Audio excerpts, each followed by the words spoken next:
धन्य हैं आपके माता पिता जिनसे जन्म हुआ। आपको ऐसे समय में मनुष्य जीवन प्राप्त हुआ जिसकी कोई कीमत नहीं लगाई जा सकती। वैसे तो सभी सद्ग्रंथों ने, सभी महापुरुष संतों ने मनुष्य जीवन को बहुमूल्य ही बताया है, लेकिन ये जो समय अब है कलयुग का, जो बिचली पीढ़ी बताई है परमात्मा ने, ये समय परमेश्वर ने ऐसा निर्धारित किया हुआ है कि प्रत्येक कलयुग में इसी समय में ये मोक्ष मार्ग खोला जाता है। और इस समय में आपका जन्म अब पूरे विश्व के जितने भी प्राणी हैं जिनको मानव शरीर प्राप्त है, धन्य भाग हैं उनके कि उनको मानव शरीर प्राप्त है। दुर्भाग्य उन प्राणियों का जिनको ये सच्चा नाम, सच्ची भक्ति और सच्चा ज्ञान, तत्व ज्ञान प्राप्त नहीं है। उसके लिए परमात्मा ने अपने सभी बच्चों के लिए ये प्रयत्न इस दास से करवा रखा है। रजा उस परमेश्वर की ही है, क्योंकि जैसे माता पिता को अपने सभी बच्चे प्रिय होते हैं, ऐसे ही ये परमात्मा कबीर देव है, जिसको अल्लाहु अकबर कहते हैं, जिसको ग्रेट गॉड कहते हैं। ये हम सभी का पिता है और यही हमारी माता है, क्योंकि इसके वचन से हम सभी आत्माओं की उत्पत्ति हुई है।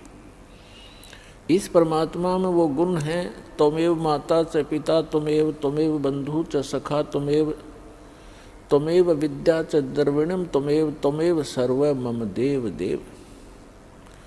सब देवों के देव, सब परमात्माओं के परमात्मा, सब प्रभुओं के प्रभु ये कबीर साहब हैं, ये परम अक्षर ब्रह्म हैं। और हम सभी इसी के बच्चे हैं, चींटी से लेकर हाथी तक सभी प्राणियों में, और रंग से लेकर धनी तक, पर्दा से लेकर राजा तक, उस एक परम पिता के सभी बच्चे हैं। तो उस परमात्मा ने, उस माता ने, उस पिता ने हम सभी बच्चे एक जैसे ही प्रिय हैं। अपने कर्मों के कारण हम भले ही कोई कुत्ता, कोई गधा, कोई सूअर बना है, उनका भी दुख उस परमात्मा को है, क्योंकि परमात्मा चाहते हैं कि प्रत्येक प्राणी इस ज्ञान को स्वीकार करे, परमात्मा के दिए हुए इस विधान को समझे और ये सभी यहाँ से निकल जाएं। ये पृथ्वी एक कैद है, 21 ब्रह्मांड है वैसे तो इस काल के, जिनको हम जन्नत कहते हैं, स्वर्ग कहते हैं, जिसको हम हेवन कहते हैं। इस काल के 21 ब्रह्मांड का जो हेवन है, जन्नत है, स्वर्ग है, ये भी एक जेल है। 3 लोक और भवन चतुर्दश सब ही जम की जेल रे, इस काल की जेल में है। तो इस जेल से निकलने का सुअवसर अब प्राप्त है। और जो दास ये मार्ग भक्ति का आपको बता रहा है, ये गॉड गिवन है, कंप्लीट गॉड गिवन और कंप्लीट स्पिरिचुअल नॉलेज है। ये पूर्ण परमात्मा का दिया हुआ है, बताया हुआ है, और संपूर्ण अध्यात्म ज्ञान है।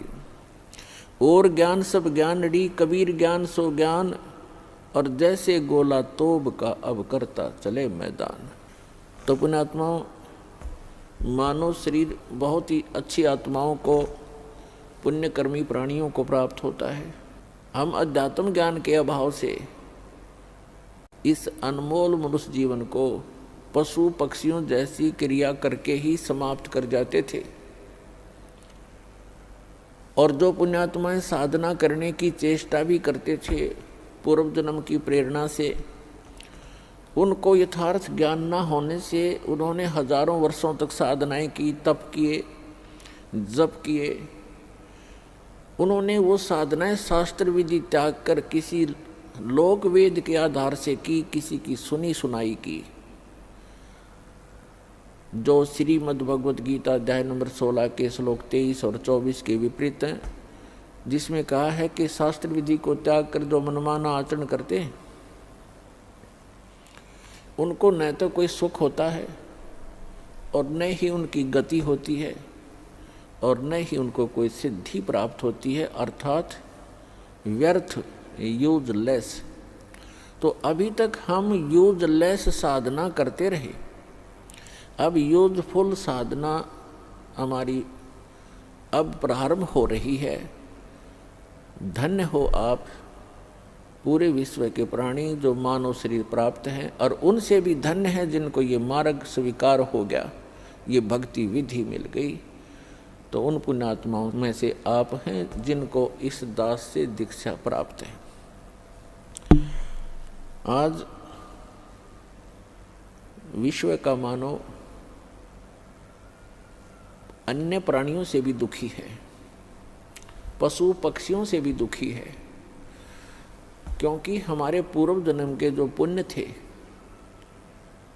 वो अक्षीण हो चुके हैं, क्योंकि हम चौथे युग में जन्मते जन्मते आ चुके हैं। अपने पुण्यों का अभाव कर लिया, अक्षीण कर लिया पुण्यों को, और हमारे पास अब केवल पाप शेष रह रहे हैं। जिस कारण से जैसे पाप और पुण्य ये दो पहलू हैं, पुण्य से सुख होता है, पाप से दुख होता है। हमने सुख की परिभाषा का पता नहीं, आपको हमको अभी तक पता नहीं था, तो हम इसको सुख मान रहे थे। जिसके पास एक बढ़िया कार हो, अच्छी कोठी हो, कोई फैक्ट्री हो, या कोई अच्छी पोस्ट प्राप्त हो, कोई पद बना हो उसका, डॉक्टर, इंजीनियर, IAS, IPS या जज, या कोई मंत्री, मुख्यमंत्री, प्रधानमंत्री बनकर बड़ी बड़ी गाड़ियों में चलता हो, तो हमने इस सुख की परिभाषा बस इतना ही ज्ञान था।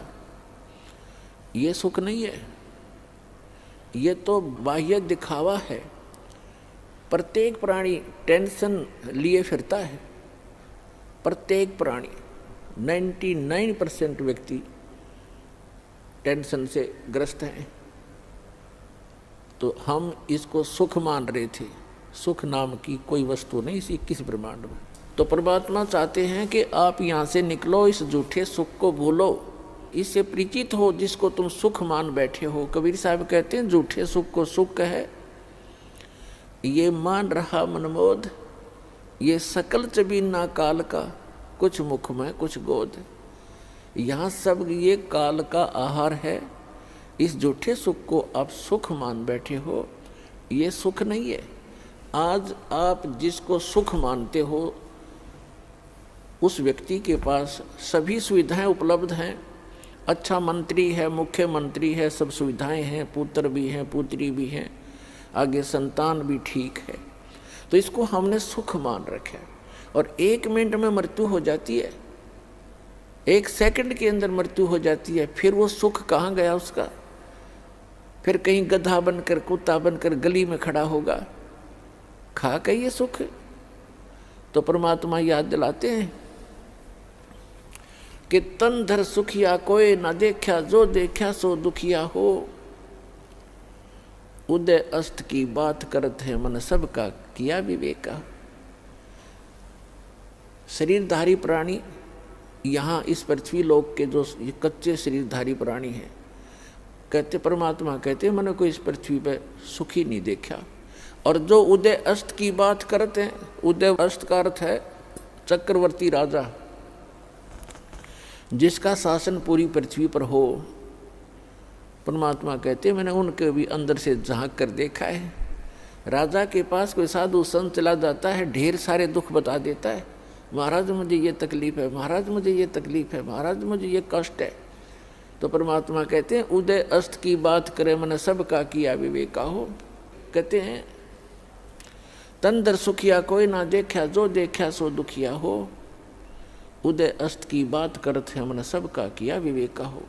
घाटे बाद सब जग दुखिया, क्या गर ही बैरागी हो, और सुखदेव ने दुख के डर से गर्भ में माया त्यागी हो।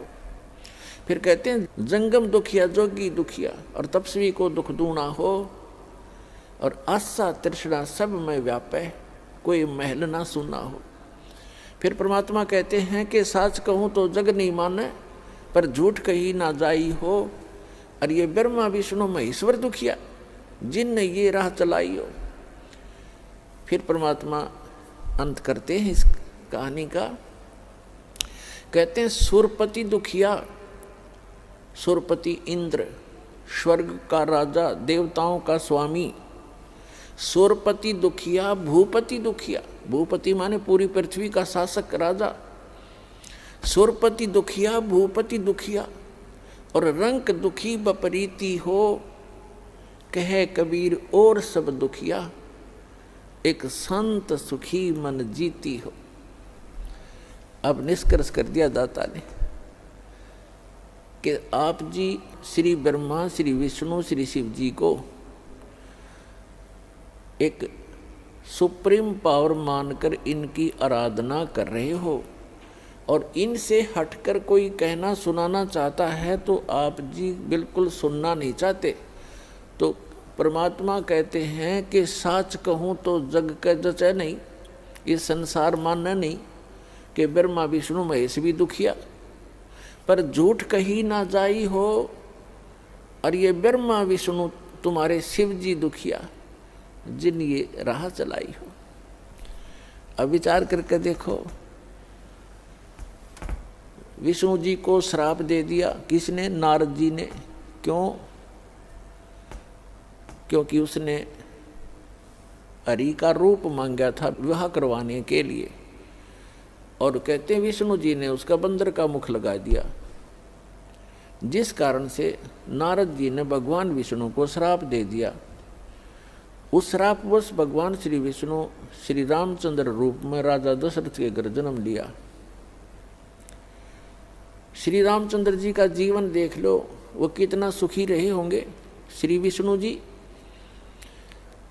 विवाह हुआ छोटी आयु में, विवाह होते ही वनवास हुआ, वनवास में उसकी धर्मपत्नी का अपहरण हुआ, वो रावण राक्षस के जेल में पड़ी है, हाहाकार मचा हुआ।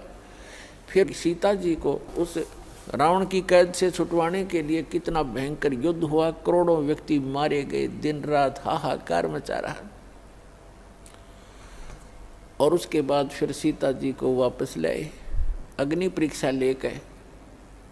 अग्नि परीक्षा माने कि सीता जी को अग्नि में बैठा दिया था चिता के ऊपर, कि यदि तूने रावण से संपर्क किया है तो जल जाएगी, और नहीं किया है तो तू निष्कलंक है, तो अग्नि से जलेगी नहीं। वो अग्नि से नहीं जली, लाखों लोगों के सामने परीक्षण हुआ। श्री रामचंद्र जी सीता जी को लेकर घर आ गया। कुछ दिनों के बाद सीता गर्भवती थी, उधर से किसी धोबी ने व्यंग कस दिया, अपनी पत्नी को कूट रहा था, पीट रहा था, और कह रहा था कि तू 2 दिन घर से बाहर कहाँ रही? मैं इस दशरथ पुत्र रामचंद्र जैसा नहीं हूँ कि उसकी पत्नी रावण के पास रही 10 वर्ष तक और उसको आज घर रखे हुए है, मैं उस जैसा नहीं हूँ। इस बात को श्री रामचंद्र जी ने अपने कानों सुन लिया, क्योंकि वो रात्रि के समय वेश बदलकर घूमा करते थे। उस समय के राजा ऐसी व्यवस्था रखते थे। इस बात को सुनकर के दुनिया में मैं क्या मुंह दिखाऊंगा, मेरे ऊपर उंगली कसी जाती है, टॉन्ट कसे जाते हैं। अगले दिन अपनी धर्मपत्नी सीता जी को घर से निकाल दिया, गर्भवती को। पुण्यात्माओं, यदि हमने लोक वेद लोगों के ही दंत कथाओं से ही अपना शासन व्यवस्थित करना है, तो कैसे हम राजा, कैसे हम भक्त, कैसे हम भगवान? लाखों लोगों के सामने परीक्षण किया सीता जी का, और वो निष्कलंक। और एक धोबी ने कह दिया कि मैं उसके कहने मात्र से अपनी पत्नी का परित्याग कर दिया, तो धिक्कार है ऐसे डिसीजन को।